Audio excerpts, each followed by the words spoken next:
આપણું વિજ્ઞાન એમ કહે પૃથ્વી, સૂર્ય અને ચંદ્ર જે દિવસે એક લાઈનમાં આવે, જો ચંદ્ર પૃથ્વી અને સૂર્યની વચ્ચે આવે તો એમ કહેવાય ચંદ્ર દેખાતો, સૂર્ય દેખાતો થોડા સમય માટે બંધ થાય તો એને સૂર્યગ્રહણ કહેવાય.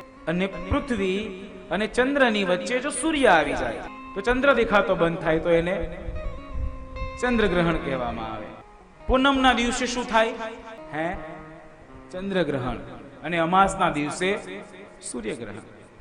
પણ જ્યોતિષ શાસ્ત્રની હિસાબે એવું બતાવવામાં આવ્યું કે પૃથ્વીની સામે જે દિવસે રાહુ અને કેતુનો પડછાયો પડે તે દિવસે સૂર્યગ્રહણ અને ચંદ્રગ્રહણ થાય. એના માટે પાપ ગ્રહો એટલે ગ્રહણના કાળને પુણ્યકાળ કહેવામાં આવે. ગ્રહણના કાળની અંદર બને ત્યાં સુધી ઘરની બહાર જવું નહીં, ઘરમાં રહેવું.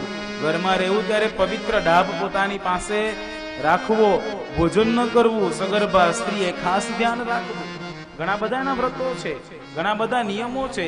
ઘરમાં એક ચોખ્ખા ઘીનો દીવો પ્રજ્વલિત રાખવો.